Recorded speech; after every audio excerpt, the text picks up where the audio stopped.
Hey guys, Josh from soccerreviewsforyou.com, bringing you a comparison video today between the Nike Tiempo Legend 4 and the Nike Tiempo Legend 5. In today's video, we're going to be talking about the difference between the uppers, the stud patterns, the weight, as well as the fit and sizing. So without further ado, let's get right into the video. Coming from the Legend 4 to the Legend 5, one of the most noticeable differences, both in appearance as well as performance, is going to be the upper. Now, probably the most noticeable difference when it comes to feel, talking about the two shoes, is going to be that the Legend 5 is a little bit less bulky for a couple of reasons, which we'll get into in just a second. But starting off with the Legend 4, the upper is made of two different materials, one being natural kangaroo leather found in the forefoot and toe box area of the boot, and the other material being Kangalite synthetic, found in the midfoot and tongue of the shoe. Now you have that kangaroo leather in the forefoot area that allows the shoe to stretch and form to the exact shape of your foot. It allows for a very soft touch on the ball and is extremely comfortable. Now through the midfoot, you're going to have Kangalite synthetic, which is a synthetic material designed by Nike to mimic the natural feel of kangaroo leather, and it does that very, very well. It's pretty much a seamless bond between the kangaroo leather and synthetic areas between the two shoes. It's very difficult to notice a difference in feel, and for the most part you have a very uniform touch across the entire foot, which is the feel of nicely padded, high quality leather, which is really all you can ask for from a more traditionally styled shoe. Of course, it's also finished off with ACC, all conditions control, as you'll find with all top end models from Nike, acting as your wet control element, if you will. Now moving on to the Legend 5, what makes this a little bit less bulky in my opinion is one, the new layout design of the upper, where the lacing system is ever so slightly more shallow, as you can see. So there's more kind of open area in the forefoot, or right above your toes, I should say. Because of this, it looks a lot more like the second edition Ronaldinho Tiempo, for those of you guys that can remember back a couple of years. But to me, I really like this brand new design. It also allows the shoe to stretch and form to the exact shape of your foot a little bit differently than the Legend 4 would. And this also has a little bit to do with the new X1.1 last, borrowed from the Hypervenom, which again we'll talk about in just a second here. But I really like this new feel in that there's less area of the shoe taken up by laces, and because of that you have a less bulky, slightly more natural feel. Now as far as the upper itself goes, Kangalite is non-existent on this particular shoe. The entire upper, at least from this point here moving till this point here, the main part of the upper, I should say, the heel is made from synthetic, but this whole front part of the shoe is made from natural, high quality kangaroo leather that feels a little bit thinner than what you're going to find on the Legend 4. It's not so much the leather itself that's thinner, it's more to do with the liner, which they're calling Hypershield technology, and this is going to do a couple different things. It removes a lot of extra layers on the inside of the shoe,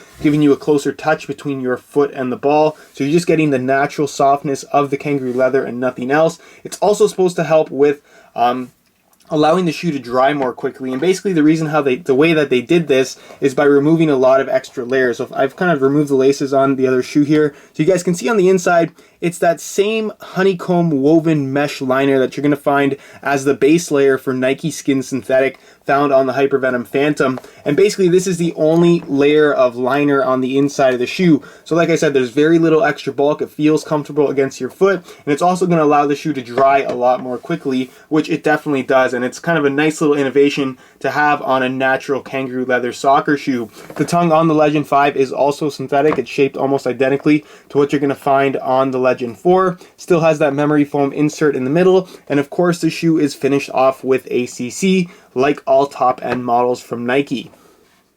The sole plate and stud pattern of the Legend 4 isn't significantly different than the Legend 5, but there have been some minor changes made to the Legend 5 stud pattern that to me are a small enough improvement to where I can say that I prefer the Legend 5, but for the most part the core of the sole plate, the core design, the core layout is still very similar between the two, and the performance is also going to be very similar because of that.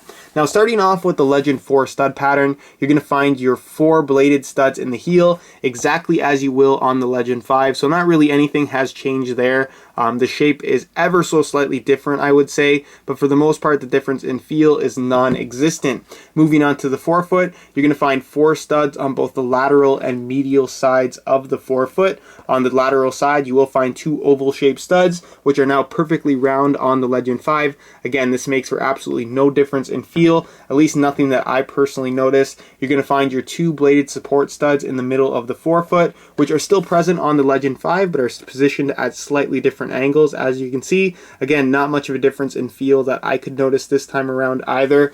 And then on the Legend 4, we also saw the inclusion of these little picks right at the back of the heel and the tip of the toe, which, to be completely honest, didn't make for any type of noticeable additional grip when pushing off or planting or stopping or whatever it may be. But I thought it was a kind of a cool little inclusion on the Legend 4. Even if it stopped you from slipping one time, it was worth having there just because it didn't really add any extra bulk to the shoe whatsoever. As far as the sole plate itself goes, it's made from the exact same plastic, a TPU material, very, very flexible, a little bit on the thinner side, that you will also find on the Legend 5. Now moving to the Legend 5 stud pattern, you're going to see that there are some very minor changes in the support beam running through the middle of the foot. It's just at an angle as opposed to being 2 beams running down the side. It makes for pretty much the exact same amount of stiffness, so for the most part this is still a very flexible sole plate.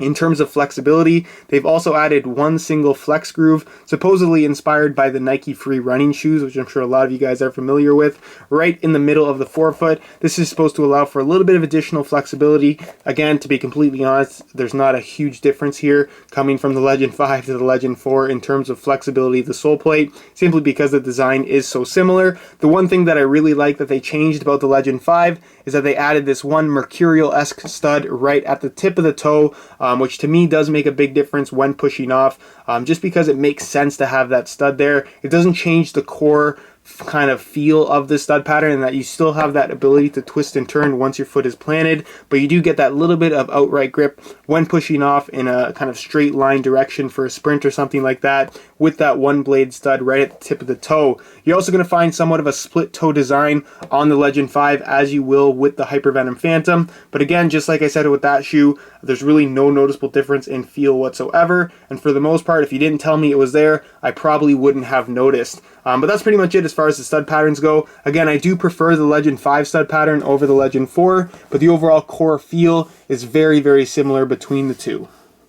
The weight of both the Legend 4 and Legend 5 is a little bit less than you might expect. The Legend has always been right around that 9-ounce mark for weight, which to me is a really solid weight range for this style of shoe, in that it's not too light, it's not too heavy, it's kind of just right. So I'm going to weigh both of these shoes for you today in real time. Keep in mind that both shoes are in brand new condition and both are in a size 9 US. So we're going to throw the Legend 4 on the scale first, and you can see that these guys weigh in at 9.1 ounces, which, like I said, is a really good weight range for this style of soccer shoe. So I'll take that off the scale. We'll throw the Legend 5 on, and the difference in weight when you have these shoes both in hand and on feet is pretty much non-existent, but as you guys can see, the Legend 5 weighs in at 8.85 ounces and the exact same size, so it is ever so slightly lighter. Again, the difference both in hand and on feet is non-existent, but if you were looking for that little bit of an edge, I guess, the Legend 5 is going to be ever so slightly lighter than the Legend 4, but for the most part, like I said, the difference in feel is non-existent. There is a big difference when it comes to the overall fit and sizing when comparing the Legend 4 and the Legend 5. Keep in mind that the 2 shoes that I have on my feet are pairs that have been used for testing and are thoroughly broken in. Now, the biggest thing to take note of is sizing when comparing these 2 shoes. The Legend 4 runs true to size. I'm wearing my usual size 9 US, and the fit and length is absolutely perfect. Whereas the Legend 5 runs about a half size small, so instead of wearing a 9, I had to go up to a 9.5 for the exact same fit that I had in the Legend 4. So again, true to size on the Legend 4, go a half size up on the Legend 5. Trust me, they run half a size small. Now, in terms of the fit of the boot, the Legend 4 has kind of had the same fit that all the Legends have had prior to it. It's pretty much average in width all the way through, whether you're talking about the midfoot, forefoot, or toe box. And because that forefoot area is made from soft kangaroo leather, it molds to your foot very, very nicely and requires minimal amounts of break-in time. Now with the Legend 5, it takes on the X1.1 last, borrowed from the Hypervenom Phantom, which is essentially the same width in the midfoot, slightly wider in the forefoot and slightly narrower in the toe box area. It does make for a slightly unique feel in comparison to the Legend 4, especially from right out of the box, and does require significantly more break-in time before they start to feel truly comfortable on your feet. I found that after about 2 hours, I started to truly feel comfortable in the shoe, and they really kind of molded to my feet really nicely. The one and probably most significant difference between the two shoes is that the Legend 5 is going to have a tighter fit in the toe box area than you'll find in the Legend 5, but the width in the forefoot and midfoot is almost identical. So if you don't mind having a slightly tighter fit in the toe box area, then you shouldn't mind wearing the Legend 5 whatsoever. In terms of width, as long as you don't have excessively wide feet, you shouldn't have any issues fitting into either of these two shoes.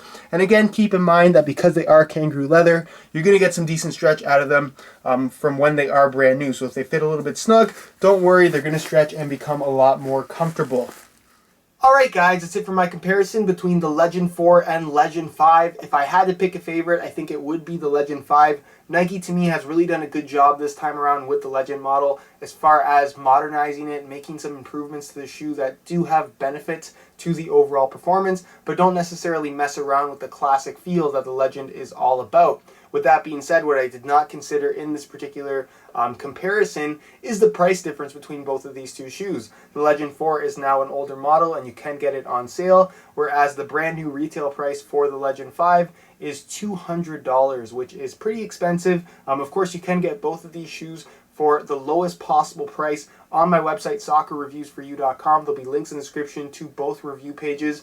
On those review pages, you will find buy it now links along with exclusive SR4U coupon codes to get you the lowest price possible on either of these two shoes from only legitimate online retailers. So be sure to go ahead and check that out. As far as which one is the better value, right now I would say the Legend 4, but if you want the latest and greatest, then paying the new retail price for the Legend 5 is definitely worth it, at least in my opinion. Now, if you guys are looking for or interested in more information on the overall performance, the full written reviews can also be found on the review pages for both shoes. Again, links in the description. The review is already up for the Legend 4, whereas the review is in the process of being finished up for the Legend 5, so expect to see that go up in the next couple of days.